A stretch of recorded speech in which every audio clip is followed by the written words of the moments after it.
three. Bang! Devin Booker from downtown. It's a three-point game. Wilder's right hand is Thor's hammer, and here in round one, he is Ragnarocking Stavern.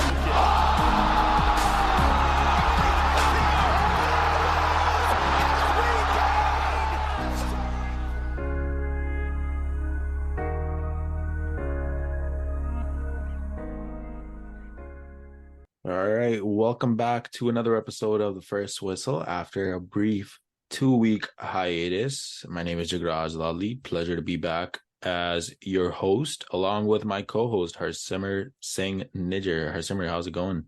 Good, man. How are you? Good. Busy couple of weeks, eh? Yeah, man. Obviously, the NHL and the NBA starting back up. It's a sports fan's favorite time of the year. Summer seems so boring nowadays, especially with there not being so much to do. We're not little kids, obviously, anymore. No more playing outside and all that sort of stuff. Obviously, going to the gym, staying up to date with MMA. There's that part of the summer, but we miss our main two sports, NBA, NHL. You're right. There's nothing like it. Nope, there's nothing. Let's dive right into the NBA. Just a bit of a rundown about what we're going to be talking today. We'll explain our standings from the Instagram post we made last week, and especially the NBA in-season tournament beginning tonight, actually. We're recording this on Friday, November 3rd. So a couple of great matchups tonight with the Knicks taking on the Bucks and the Mavericks taking on Denver. So we'll go into depth about who has the best court or the best jersey, the worst court, worst jersey. Let's get it going here then, as we'll take a look at our standings from our Instagram post made last week. So we'll go from worst to best for each conference and sort of explain why we think the way we do. So at number 15 in the Eastern Conference, I have the Charlotte Hornets. The Hornets, who were supposed to get Miles Bridges back this year. Obviously, we know what's going on in his personal life. They've honestly surprised me at the start of the season, led by Brendan Miller, LaMelo Ball. They have a good young core over there, but I still don't see them making any noise in the Eastern Conference this year. Harsimar, did you have a similar number 15 or different? I had it a little different. I had Hornets at 14, but the Pistons at 15. I think Cunningham I think he's going to be very limited with his time on the court. But Jalen Duren's been playing really well recently, but I don't know if that's enough to bring him up from 15, in my opinion. I had the Pistons at number 14, actually. They got a new coach in Monty Williams this year. I see James Wiseman is going to do big things as well. Obviously, he was traded by Golden State at the end of last season, and he did have a pretty good start in Detroit. I think that it's good enough to potentially, have that spark for Detroit where they need a lot of big men. Obviously, there's Isaiah Stewart there, and he sort of has that Pat Bev type of mentality in him where he likes to mess around with any player on the court. In my opinion, there's one problem with the Pistons, though, and especially since you brought up James Wiseman. Wiseman isn't getting minutes, and when we see him getting minutes, he's either putting up 20 and 10, or he's getting like 4 fouls instantly first period. Yeah, no, I agree with you. You put the Hornets at number 14. What was your reasoning behind that?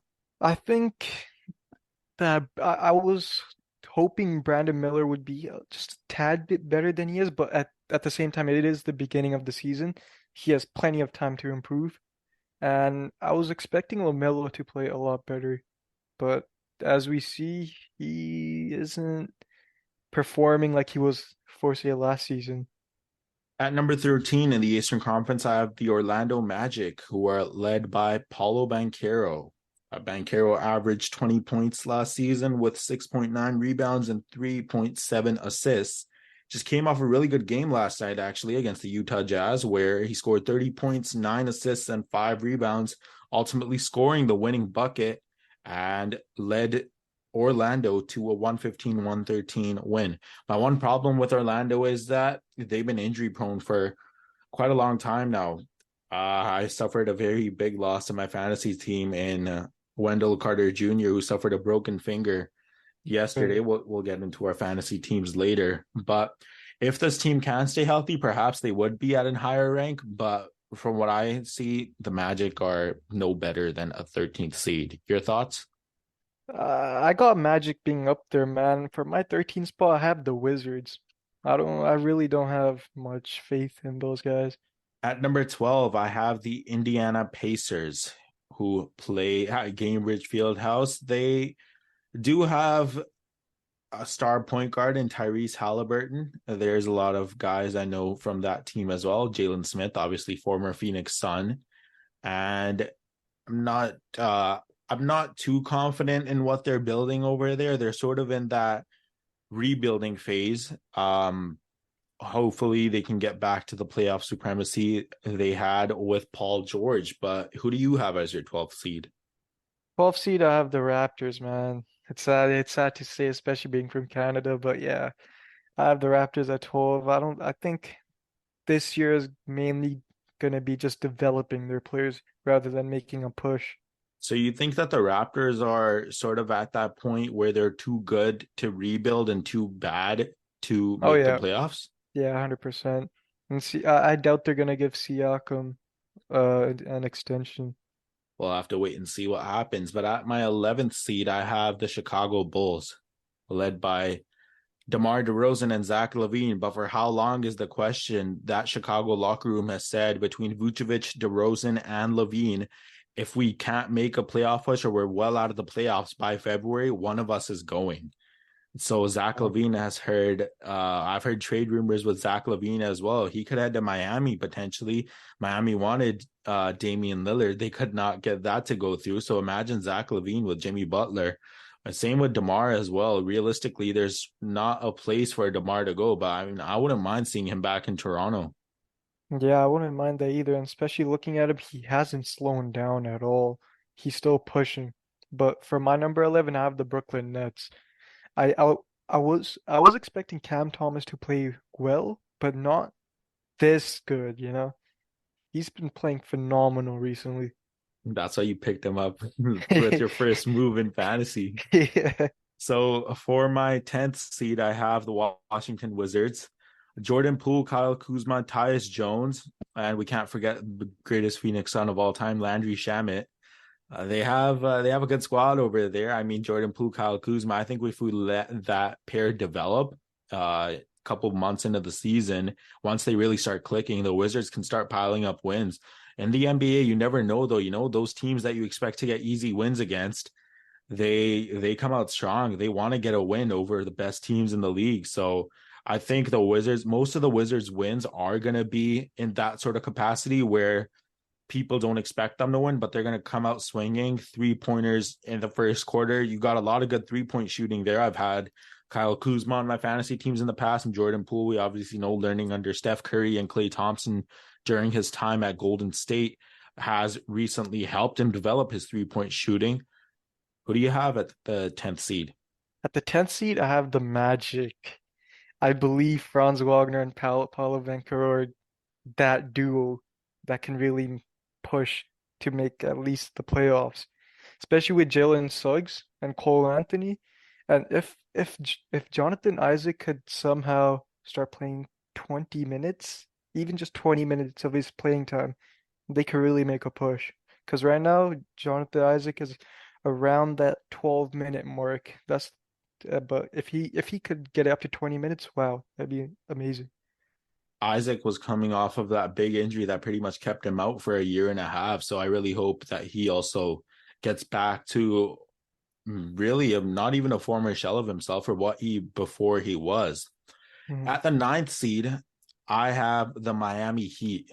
Oh, Last year's Eastern Conference champions, Bam Adebayo, Jimmy Butler, losing Gabe Vincent, Max Strus, and not being able to get Damian Lillard. Like, how is that gonna how are you gonna have a great locker room after that? Tyler Hero, obviously he's disgruntled. Like, he knows they would have probably traded him if they got Damian Lillard, right? But Jimmy Butler, he doesn't really have a great supporting cast around him now. Like, obviously you have Duncan Robinson, you have Bam Adebayo, and you also have Tyler Hero. But do you really think that a disgruntled Tyler Hero can possibly perform every night? Like, yeah, he had that 35-point game not too long ago, but in my opinion, there's better teams in the East. So I would put the Heat as the ninth seed. Who do you have? I have the Hawks, but like they didn't really acquire many pieces in the off season, but they're letting their players come out and develop more. We can see it in players that have been getting more playtime recently. But you saying that about the Heat, man? You don't think Tyler Hero is that guy?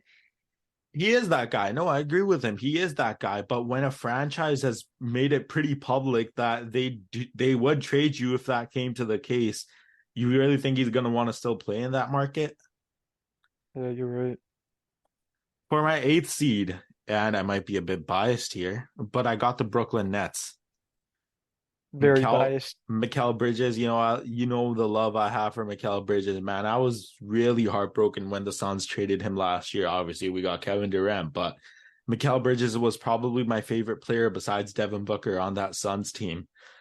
Um, they made the playoffs last season. Obviously, it was because of what KD and Kyrie did early in the season that they were still able to get that playoff spot. They obviously got swept against the 76ers. I like what the Nets are developing there. Ben Simmons, obviously, he's sort of heading into that Draymond Green role where the numbers aren't going to show for it, but he really is putting up numbers defensively as well, like he's playing on both sides of the basketball, making blocks on one end, making great transition plays on the other. And if you combine that with Mikal Bridges and obviously Cam Thomas, who could be streaky at times, but the first 3 games of the season, he had all 30 plus points. Cam Johnson is obviously out because of injury right now. I feel like when he comes back, he can be that 3-point spark that this team needs. Spencer Dinwiddie's also been dealing with injuries recently, but I like what the Nets are developing. A good culture, a good young core. That's why I have them as my eighth seed. Who is your eighth seed? My eighth seed is the Chicago Bulls. So, I mean, the way they've been playing, man. Do you see Vucevic? Do you see the numbers he's putting up with DeMar and Zach LaVine playing the way they are? Now, LaVine could be streaky and is quite injury prone, in my opinion, judging by last year. But yeah, they'll make the playoffs, I think, for sure. For my seventh seed, I have the Toronto Raptors. Last year was a pretty rough year for the Raptors, losing in the play-in because of DeMar DeRozan's screaming daughter. We all know what happened during the play-in game there. But I like what the Raptors are developing. Don't get me wrong, I hate on the Raptors all the time, but realistically, they got a pretty young core. They got a pretty good guy in Scotty Barnes. Obviously, he had a rough year last year after winning Rookie of the Year the previous year. But Scotty's been averaging over 20 points so far this season, and he's been heading into that role. Obviously, Pascal Siakam it seems like he's taking a step back to allow Scotty to develop. And will the Raptors sign Siakam to an extension? We'll have to wait and see. But adding Dennis Schroeder, who is now their starting point guard, losing Fred VanVleet, that must have not been something that the Raptors really enjoyed. Obviously, Fred VanVleet was viewed as a leader in hockey terms. He was basically the Raptors' Bo Horvat, and he lost. Well, he went over to Houston, and he is now basically, you could say, the leadership role there. I know not too long ago, I saw the Rockets made a video where VanVleet gifted everyone new phones. And so it's sort of taking on that leadership role there, just speaks to the culture that the Raptors have developed. I think the Raptors are going to have to continue their offensive play, but not only that, make sure that they're handling the ball on the defensive side as well. You got DPOYs in Pascal Siakam and maybe a potential defensive player in the year in Scotty Barnes as well. Don't underestimate Scotty's defense either, So that's why I have the Raptors as my seventh seed. Who is yours? Mine is the Heat. Now, I think Tyler Hero will be a really big part of this year's Miami Heat, but also I'm very disappointed right now. They're last in the conference, but I feel like once Caleb Martin comes back, he'll be a very big role or key to this team. For my sixth seed, I have the Philadelphia 76ers. The Sixers recently made a trade last Tuesday. James Harden heading to the Los Angeles Clippers In return, the Sixers got Nicholas Batum, Marcus Morris, Robert Covington, KJ Martin, and multiple draft picks. The Clippers, they got James Harden, PJ Tucker, and Philip Petrusev, who was then flipped to Sacramento to potentially get playing time there. Not only losing James Harden is a huge loss for them, but PJ Tucker as well. He's sort of that 3-and-D veteran wing that, you like to have in those tough situations. He helped Milwaukee win the championship in 2021, sort of that Jay Crowder role that Milwaukee has now. But with PJ Tucker gone, you get guys like Robert Covington, you get guys like Nicholas Batum. Their front court depth is absolutely insane. Kelly Oubre Jr., obviously, he sprung into that starter role, and look at the points that this guy's putting up. Joel Embiid, obviously, you have Nicholas Batum now, Robert Covington, and KJ Martin as well, a great backup guard for the 76ers. I feel like the Sixers, led by Embiid, do have the depth, and Tyrese Maxey, he's only going to grow from here. He learned a lot from James Harden. He was very good friends with James Harden. It's only going to grow from here. So I feel like they're not going to be as good as they were last season, but they still will do enough to maintain themselves at the 6th seed. For me, I have the Pacers at 6 seed. I think, yeah, you heard me. You heard me right. The Pacers. I believe that Tyrese Halliburton will do really well, but I'm very disappointed in how Miles Turner's playing. He's supposed to be that guy that gets 3 to 4 blocks a night, 20 points, and 10 rebounds. He was supposed to be that guy, but so far this season he hasn't been showing that. And Buddy Hield as well. He hasn't been showing that 3-point specialist he is. For my 5th seed, we're going to speed things up a bit here. I have the Atlanta Hawks. Trae Young, he's had a pretty rough start to the season offensively, but DeJounte Murray has really sprung into that offensive role. He's just came off a 41-point game against the Minnesota Timberwolves, and just 2 days ago, he had a 24-point game against the Washington Wizards. I feel like if the Hawks can maintain that duo as well, they didn't really do much during the offseason to add to their front court depth as well. Obviously, there's Clint Capella, Onyeka Okongwu, but they're going to need a bit more to make a push in the playoffs. From their front court perspective, obviously we saw what the Celtics did in the first round last year. They had Robert Williams, Al Horford, Jason Tatum, Jaylen Brown, and it feels like the Hawks couldn't really contain the Celtics offensively because the Celtics defense was just too strong. So that's why I have them as the 5th seed. For me, I have the 76ers at the 5th seed. Same reasoning as yours, and especially that Maxey is just not slowing down. He's only getting better from here. My 4th seed, I got the Cleveland Cavaliers. Donovan Mitchell, obviously adding Max Strus, that helps a lot as well. Cleveland did lose to the Knicks in the first round last year, but I feel like if they continue developing right, they obviously have Amani Bates on that team as well. I got quite high hopes for Bates. I feel like he can really develop into a better player for them. That's why I have the Cavs as a 4th seed. For me, I have the Knicks as the 4th seed. These guys are looking amazing recently, especially since just these past 2 games, it was Knicks and Cavs, and Knicks won both those games, I'm pretty sure, correct? Yeah.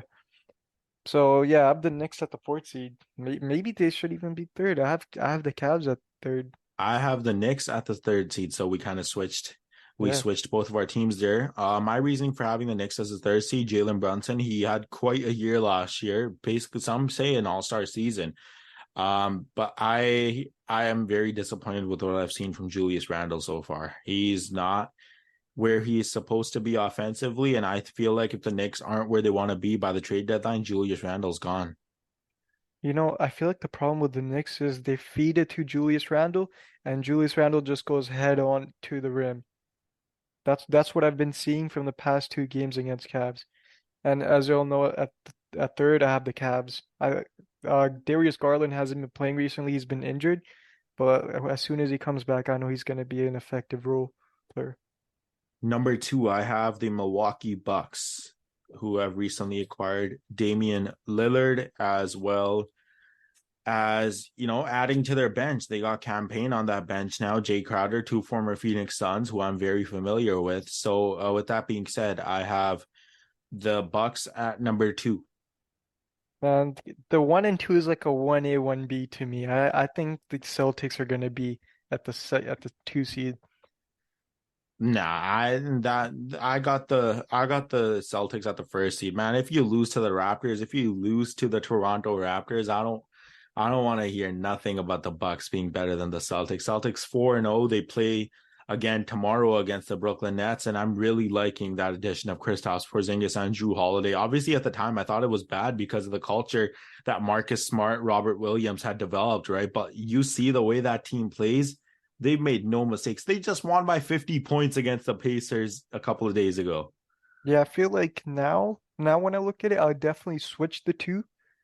But especially since the way the Celtics fit together, it's perfect. So far with the Bucks, Dame hasn't really been fitting in as well as I hoped. At number 15 in the Western Conference, I have the Portland Trailblazers.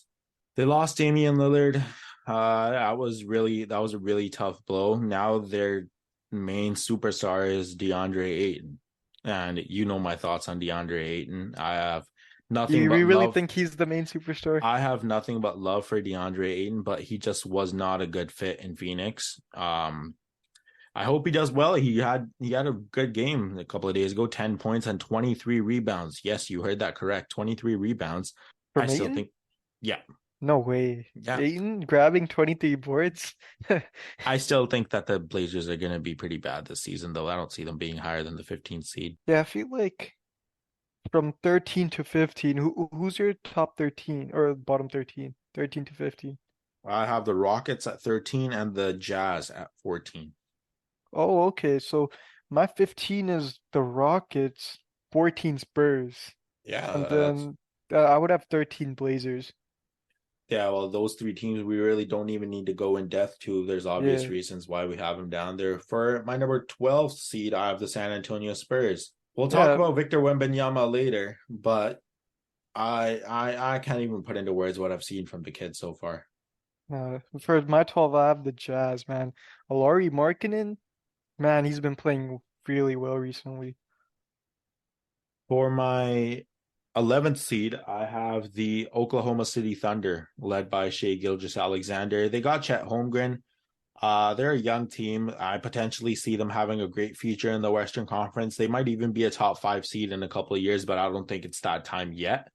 There's better teams in the West. The West is honestly really stacked compared to the East, so that's why I have the Thunder at 11.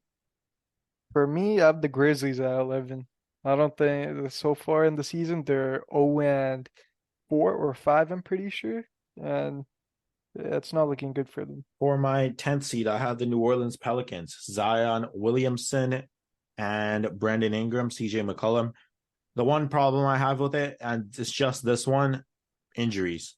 Zion is not going to be able to stay on the court, I think, They throughout don't the say that. entire season. I don't want to say it, but it's bound to happen. We've seen the past couple of years what it's been like.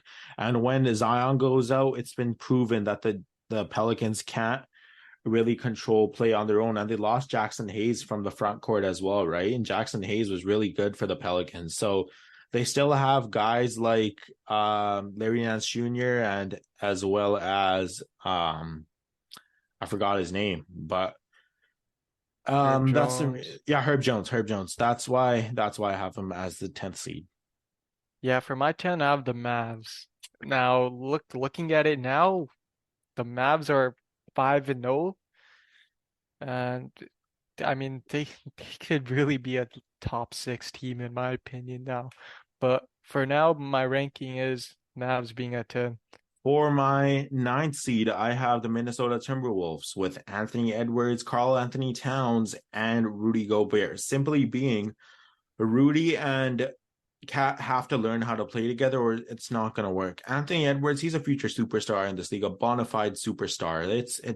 We can't even argue against it anymore. This guy is absolutely insane. He's the only reason they got that one win against Nuggets in the first round these past playoffs. But keep in mind, these standings were made before the NBA season actually began. So if I were to switch around standings, my next seed, I have the Memphis Grizzlies at number 8, and we obviously know what's happening there right now. But who is your number 9th? My number 9 is the Clippers, and even with everything going on, Harden going to the Clippers, I think they're still gonna be around that number 9 spot. I don't think the fit's gonna be there for them. For number 8, I have the Memphis Grizzlies. With Marcus Smart now added to the equation, Tyus Jones being gone, I think that's really going to affect them. We've seen in these first few games. Obviously, last year, the Grizzlies were, you could argue, better without Ja Morant as he was gone, right? But this season, they're looking like a shell of their former selves. Jaren Jackson Jr., obviously, he can't control the front court on his own. Steven Adams is out for the season with his MCL injury. Ja Morant suspended for 25 games. I don't think that the Grizzlies are going to get back to where they were last year. They were, I believe, the 2 seed, if I'm not mistaken. So Yeah, they were. I just don't think that they have what it takes to be back at the top like that again. For my 8th spot, I got the OKC. These guys are young. These guys have been playing really well recently as well. But as long as Shea stays healthy, because recently we've been seeing him get in. He's been not playing, been playing games recently. So as long as he stays healthy, though, he'll be up. I think this team will do great. For my 7th seed, I have the Dallas Mavericks. Luka Doncic, Kyrie Irving, they did not play well together last year. I think that obviously it's a learning adjustment, having such limited time to getting used to one another. And the Mavericks team wasn't as efficient as they are now. They added Grant Williams and their new center they acquired in the draft as well. Man, Derek Lively, he is insane. I love what I'm seeing from Derek Lively so far. If I were to put the Mavs higher now, I would, but do remember Kyrie Irving's been out for 2 games and he's back tonight. So can Luka and Kyrie coexist once again as they face the Denver Nuggets? We'll have to wait and see. But who's your 7th seed? The Lakers. Man, now that I look at it, I might want to put them higher, but obviously this was made at the beginning of the season. And I mean, 80's been looking really good as well. Hopefully he doesn't get injured because I have him on my fantasy team. But talking about LeBron, man, when it comes to clutch moments, he's there. He'll perform. So at my number 6, I have the Sacramento Kings. The Kings were the 3rd seed last year. Put up a great fight against the Warriors in the first round. Obviously, De'Aaron Fox. People now know who De'Aaron Fox is. Not just De'Aaron Fox, Domantas Sabonis as well. They have a great culture over there with former Warriors assistant Mike Brown. And man, I heard the first playoff game that happened in Sacramento, that crowd was insane. Like, it makes me want to go out and watch a game in Sacramento. That's how good that crowd was. But I have them as my number 6. For my number 6, I have the Timberwolves. Obviously, we have Ant in the team, but now that we look at it, Karl Anthony Towns, he basically missed the whole season, and he's kind of getting back into the rhythm again. But a lot of people aren't talking about Rudy Gobert, how he's slowly getting back to that level again. He's putting up double doubles right now, each game, apart from the most recent one. At number 5, I have the Golden State Warriors, who traded Jordan Poole and got the point guard Chris Paul on the team. My big question surrounding the Warriors at the start was how is Steph going to be used to playing off the ball? And with Clay as well, is he going to go back to the original Clay that we knew him? He had a pretty tough season last year. But Clay, I think if he bounces back this year, the Warriors can maintain that fast speed. What I've seen from the Warriors so far, I like.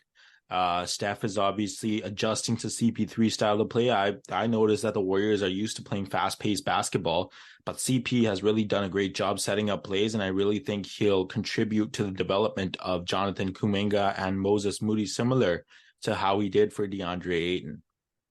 Is this the first one we both said the same thing on, the Warriors? Because I got Warriors number 5 as well. Yeah, I think so. I think the way CP and Steph Curry are adjusting together is amazing. But if I'm not mistaken, it was last season, statistically, Klay Thompson's best season, if I'm not mistaken. I believe so. He was the leader in 3 points shot. Mm-hmm. I just think that Clay had a tough time adjusting to his role. I think that championship got to his head. Like, Yeah, obviously, the Clay Thompson that we knew before the injury was quiet. This guy was like an assassin, a silent assassin, you could say. yeah. He barely talked, nothing whatsoever. He was just a hooper that loved playing the game. And I think after he came back and everything, I think his ego needs to be checked. Maybe this is villain arc now. This is like the Yeah, villain it side could of Klay be. Thompson. It could be. It could be. At number 4, I have the Los Angeles Clippers with Kawhi Leonard, Paul George, James Harden, Russell Westbrook, and Ivica Zubac being their starting lineup. I put the Clippers at number 4. Then keep in mind, this was before the trade happened, but I put them at number 4 because of the depth they had. Nicholas Batum, Terrence Mann, Robert Covington, Bones Highland, and Mason Plumlee is not bad for a backup center, but I thought the Clippers had the best bench in the league. Now they lose all that depth, but they get back a superstar in James Harden. One of the main concerns for this team, perhaps the only concern for this team, is going to be health. Can they stay healthy enough to, make a push in the playoffs? Obviously, Kawhi Leonard, Paul George were both injured in that first round against the Phoenix Suns. Russell Westbrook, he got back to being the Russ that we knew, put up 30 points in a game. I believe it was game 4, actually, where he put up 30 points. And we really saw that Russ got his confidence back. First game of the season as well, he had such a great game. Recently, I think in that game against the Lakers that happened a couple nights ago, he dropped 24, 11, and 8. So Russ knows that he doesn't have to be back to his MVP type scoring level, but if he can adjust to the role that the team wants to give him, I really think that these Clippers can make a push for the 4th seed. For my number 4, I have the Suns. I'm really worried about their injuries because as we know, KD, I'm pretty sure he didn't play 65 games last season either, right? There's obviously Bradley Beal who's been injured really frequently. Devin Booker recently got injured as well, but I believe he was just resting a bit. He might have been a bit sore. But and I'm not worried about the Suns' depth. I think they have got really good depth, but it's just the fit that I'm worried about for them. For my 3rd seed, I have the Los Angeles Lakers. Man, what can I say? The Lakers completely turned the narrative around on them. At the start of last season, people thought, oh, it's going to be another year for the Lakers. They're going to miss the playoffs again. What they've done at the trade deadline, Rob Pelinka, Darvin Ham, what they did to turn this team around, making that trade for D'Angelo Russell, sending Russell Westbrook away, and acquiring guys like Jared Vanderbilt, or they also now have guys with they have Christian Wood, Jackson Hayes, Torian Prince. They they really powered up their bench. And obviously we have the greatest player of all time in LeBron James, and what he continues to do at age 38. Anthony Davis, if he can stay healthy, man, I'm telling you, this Lakers team is scary. Isn't it funny to think about like what happened to Thomas Bryant, man? He was like He won a he was so, championship in Denver. yeah, but like his name was so big in the Lakers franchise, but as soon as he was gone, what happened to him, right? Not many people know.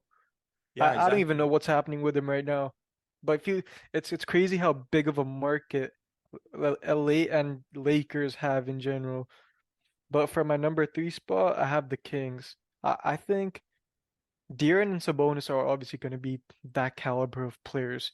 But now Keegan Murray getting in the mix, second season, I think he's going to do fantastic. Yeah, no, I agree with what you were saying about Thomas Bryant as well. I feel like he was the backup center to Anthony Davis while he was on the Lakers, but when he went to Denver, the Nuggets really didn't have him as part of that playoff rotation that consisted of guys like Jeff Green, Bruce Brown, for example. Vlatko Čančar was also there, Christian Braun. I feel like Bryant knew that he wouldn't get much playing time in the playoffs because obviously in the playoffs you don't run your full roster, right? You mainly only have like an 8-man, 9-man rotation, sometimes even 7-man rotation. Yeah. So that's why I feel like Bryant knew what his role was going to be. And look, it resulted in him getting a championship. So he can officially say he is a NBA NBA champion. champion before guys like Austin Reeves. You'll probably Yeah. joke around with Reeves a little too. I have a ring and you don't. Yeah. Can the Lakers change that narrative though this year? I feel like if LeBron We'll talk about this later, but I feel like if LeBron can get a ring this year, that solidifies himself as the greatest of all time. No more debate. 100%. 100%. For my second seed, I have the Phoenix Suns. Harsimar, I'm going to be honest with you. Coming into this offseason, I did not have high expectations for this team. Our Really? bench was Oh yeah, completely yeah. bad. We had no depth whatsoever. And I didn't know what this team was really going to do, to be honest with you. A second round exit to the Denver Nuggets. Especially since Really, you were in a spot where CP also left and yeah, you're just kind of there. I know Chris Paul also left. And, it really put me into a place where, hey, what is this team's goal and motivation? Now, this is kind of how I felt like heading into the start of last season as well, with heading back to the NBA Finals the year prior. They lost to Luka Doncic in Game 7. We obviously know what happened there. And look what this team did, though. They traded away Chris Paul, Landry Shamet. Devin Booker is the only remaining player from the 2021 Finals team. Yeah. The coach is gone. The owner is gone. So we replaced Monty Williams with Frank Vogel. Robert Sarver, the owner of the team, he's gone. Matt Ishbia comes in. And what Ishbia's done, look at what this guy has done in his first 4 to 6 months. He traded for Kevin Durant. He got Bradley Beal. Changed everything He around. changed that franchise around. And look, they now have guys like Keita Bates-Diop, Yuta Watanabe, Drew Eubanks, Chimezi Metu, Eric Gordon. They re-signed Josh Okogie, re-signed Damian Lee, got Bol, Udoka Azubuike, TJ Warren's out of the team, Yusuf Nurkic, Grayson Allen, Nasir Little, Keldon Johnson, or my apologies, not Keldon Johnson, Keon Johnson, although he was waived as well. Ish Wainwright gone, and DeAndre Ayton also Isn't it gone. amazing to see the way Eric Gordon is playing now? I know, Feels like this guy's himself insane. back in Houston. He fits in with the Phoenix team so well. What can I tell you? Sometimes it's all about fit. Like, look at Yusuf Nurkic. I'll say right now, DeAndre Ayton's way better than Yusuf Nurkic. But is As Nurkic a a player, better yeah, as a player? But is Nurkic a better fit for Phoenix than Ayton? 100%.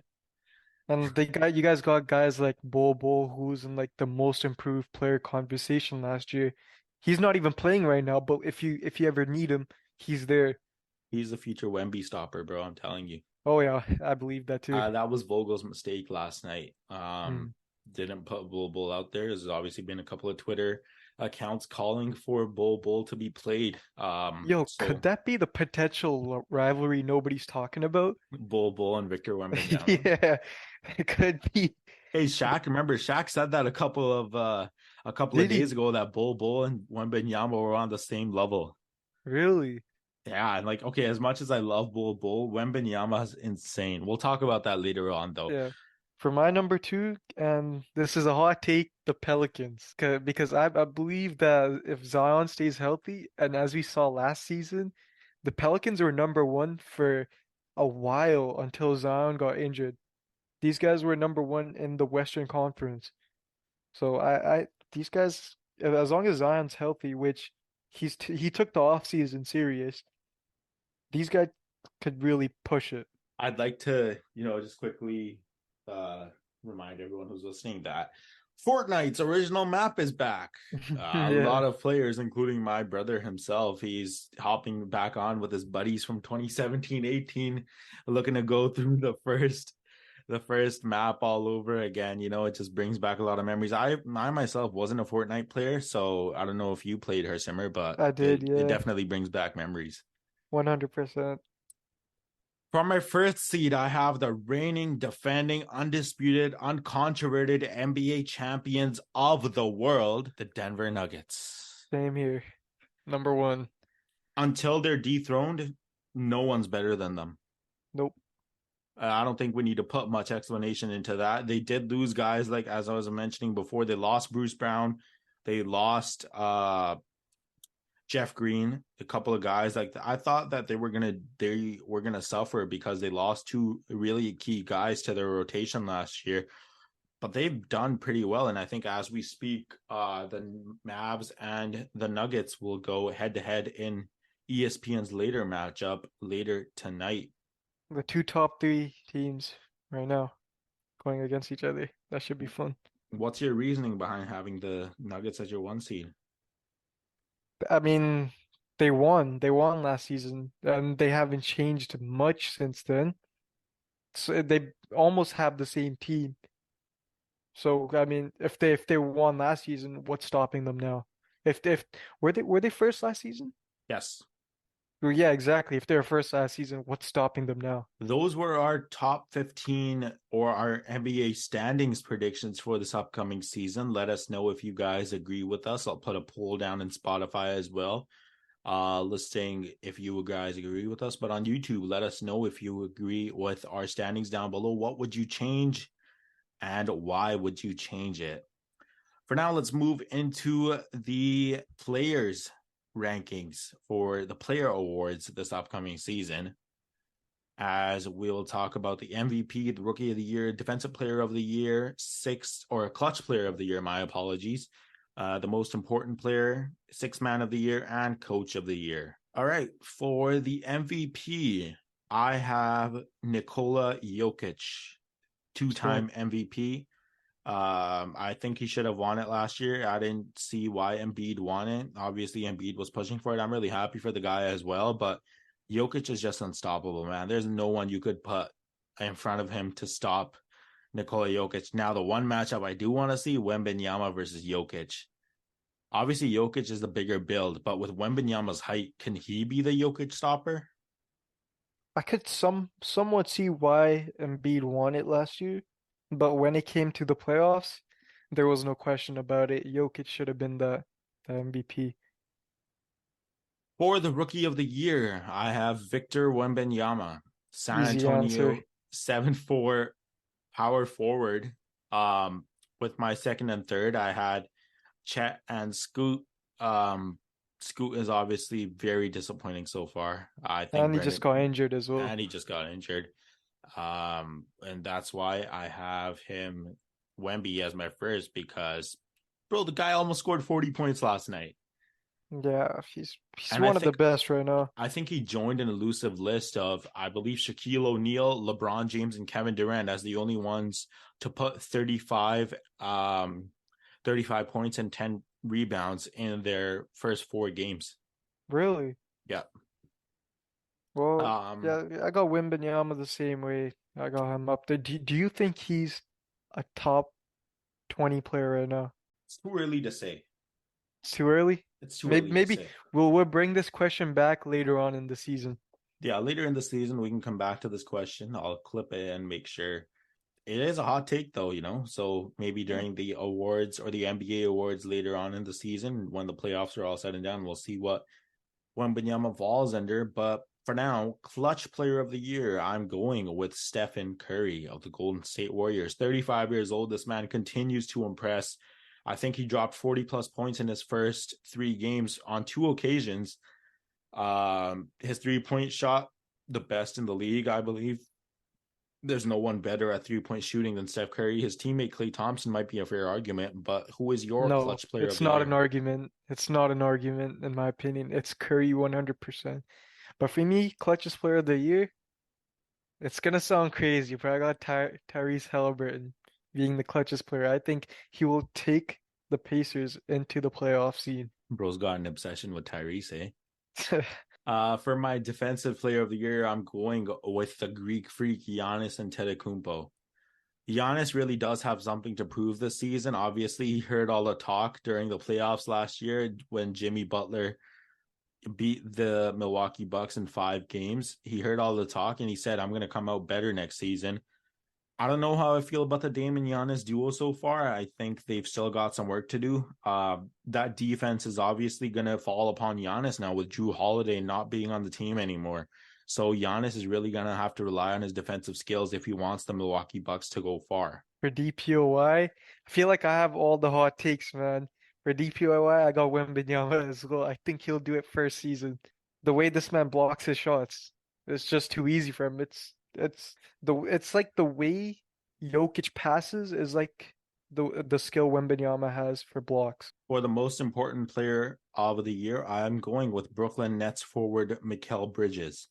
Mikal took quite a step up after the trade last year. He was the leading scorer for the Brooklyn Nets. I think on one instance, he even got 40 plus points, which is something he never really got under Phoenix because he was under Chris Paul, Devin Booker, DeAndre Ayton all the time. But I really think if Mikal can break out, have a great season, he's up there in the conversation for most improved. For me, most improved. I'm kind of regretting this now, but I had Jonathan Kuminga coming in at most improved.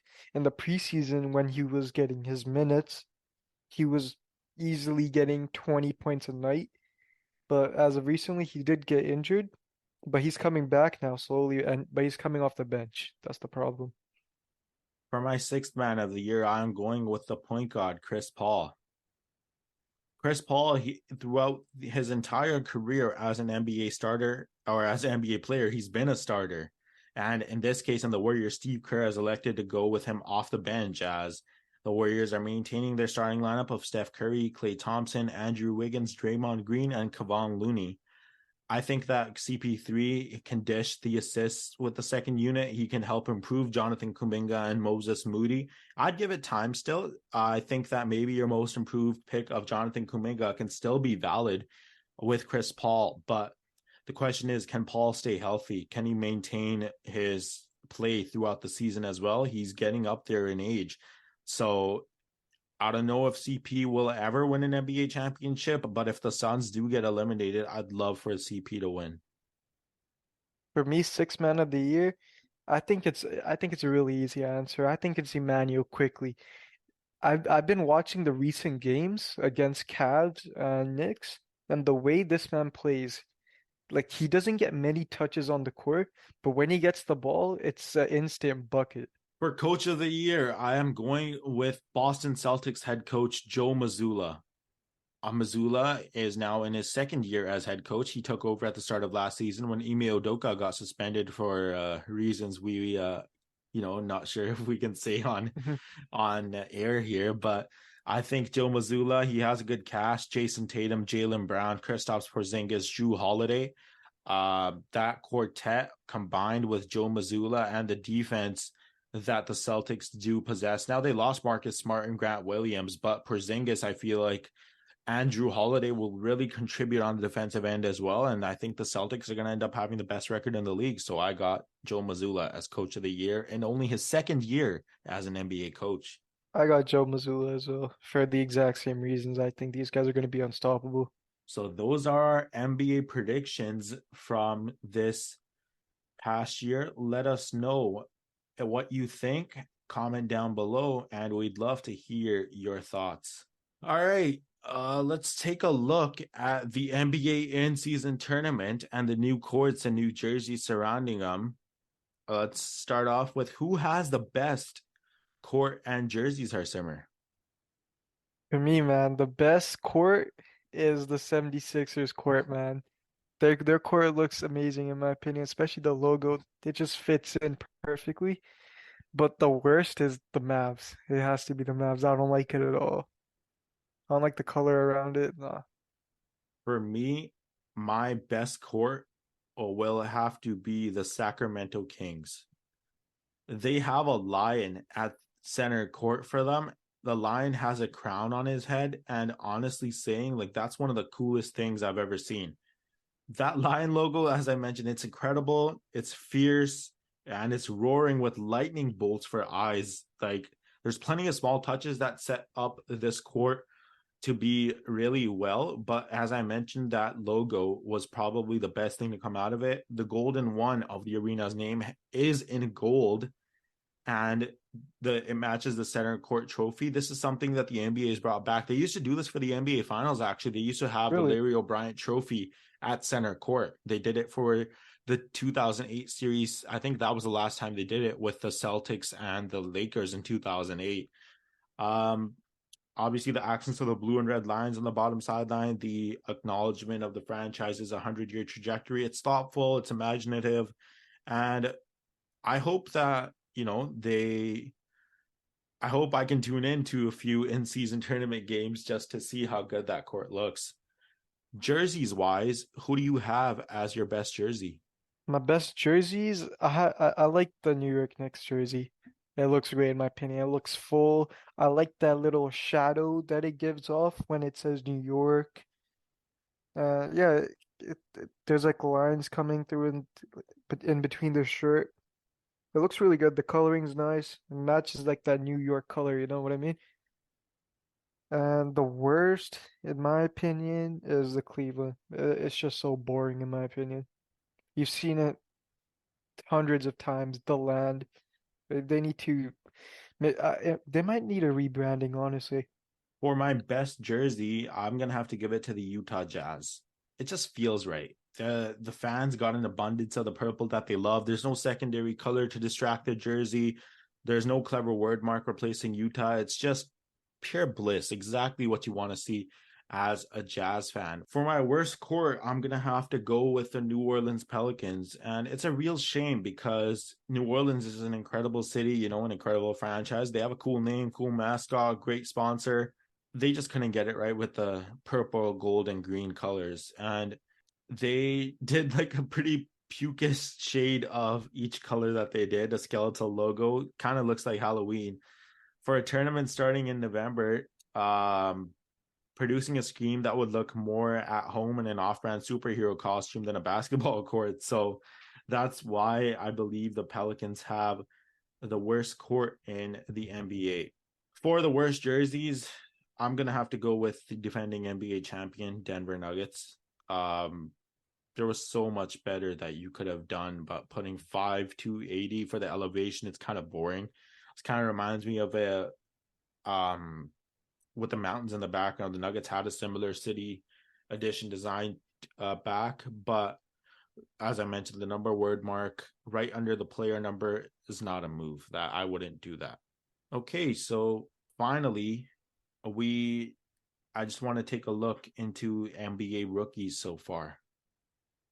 Let's Victor talk about the three rookies. Wembanyama, Brandon Miller, as well as Chet Holmgren, who was supposed to be a rookie last year, but obviously didn't play because of injury. What are your thoughts on Wemby so far? Wemby's just phenomenal, man. The way he could get everybody in the court just get going. You know what I mean? Just amazing.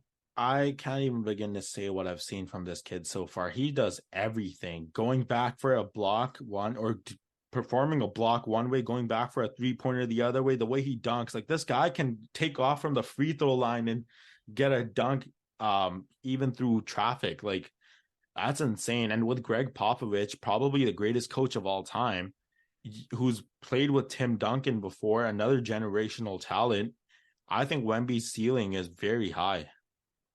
And it's like funny to think that coming into the season, everybody was worried about Wembanyama being injured. Little did people know how injury prone Scoot Henderson was with his ankle. Yeah, people overhyped Scoot so much. I want to tell you though, November 26th, the Spurs face the Denver Nuggets. The Oof. first Wemby versus Jokic matchup. So I really think that's going to be the first test for Wemby to see how he does against pretty much an MVP center. When did they play 76ers? Because I want to see him playing against Embiid. Because Jan- as we know, January what? 22nd. Okay, because as we know, Embiid, he gets those fouls really easily. Refs call his fouls instantly, man. Always gets to the free throw line. So I want to see how Wembanyama defends against that. Brandon Miller, number 2 overall pick in this past year's draft, taken by the Charlotte Hornets. I remember everyone was clowning Charlotte for not taking Scoot Henderson at the time, and look at what Brandon Miller's doing so far. Like this guy, I know he was going up against Isaiah Stewart the other day, and Stewart apparently tried to talk Yeah, trash to him. Brandon Miller did not back down, did not flinch at all. Kind of reminded me of Kobe in a way. yeah, man. This man, I like him. I like him, and especially looking at his stats as well. He gets those points, gets those rebounds, doesn't turn over the ball often, which is a really good sign from a player in general. But a guy that could be pretty ball dominant at times. Chet Holmgren doesn't move me though, Hersimer. I'm going to be honest with you. Really, He doesn't move me at all. Like this guy, he literally looks like Abraham Lincoln. Like this guy's not gonna move me at all. I don't know what's the hype surrounding him. Like he's an average center at best, in my opinion. What? He should not be up there for the rookie You of the year want you want to conversation. hear what he did in his second game of the NBA? Please enlighten me. 16 points, 3 threes, 13 rebounds, two assists, a steal, 7 blocks. That's exactly what DeAndre Ayton could do, bro. No, he can't. DeAndre Ayton He averaged could 18 only he and could only 10 dream of last that. He year. could only dream that. Hey, I mean, I wish Scoot well, obviously. Like, no, not Scoot. My apologies. I wish Chet well. I hope that he has a good season at OKC. It's all about, can he stay healthy? I feel like the way you're saying can Chet stay healthy is the same way could Wembanyama stay healthy. Yeah, Yeah, I agree. I agree with you. But definitely in our upcoming episode, we'll review our fantasy teams where Victor Wembanyama is actually a part of my team. But we never even knew that this episode would take so long for us to dive into. But it was really fun and interesting just to dive into our standings predictions and just see, who can be potentially up there for and what place they're going to be, who can be the MVP, sixth man of the year, rookie of the year, all of that. And then just discussing the in-season tournament as well. I think right now, actually, as we're speaking, the Milwaukee Bucks and New York Knicks game is about to commence from Milwaukee. So that'll definitely be a fun watch as well. But we still have all of our topics to get into in the upcoming episodes. And I'm pretty sure that we may be joined by Aryan Mahay, who will make his return to the first whistle after a brief hiatus. for sure. Just any final thoughts from you about your predictions or the in-season tournament in general? Do you like the idea? I like the idea. It's going to be a little confusing, especially for players at the beginning, including as a fan as well. Like it's a tournament. Okay, how do you adjust games? Let's say one team wins more. How do you adjust their games, right? I agree with you 100%. It's definitely something to look forward to or look out for, should I say. But I hope that both teams have fun. I hope that this inspires players to not take a rest or, play their heart out, because we saw the other night with LeBron and Kawhi both battling back and forth. How much fun was that Oh game, yeah. seeing everyone fully healthy, Yep. It just makes the game so much more fun. We'll talk about LeBron in the upcoming episode as well, but that's all we have for you on this episode of The First Whistle. It's been a pleasure. On behalf of Harsimar Singh Nijjar, my name is Jagraj Lawley. Stay tuned to The First Whistle. New episodes drop often. Make sure to like, subscribe, share, and click on that bell icon to stay tuned for any future updates from The First Whistle. We'll be creating a TikTok reel soon here and maybe potentially a website, but follow us on Instagram at @thefirstwhistle_, and we'll be back real soon.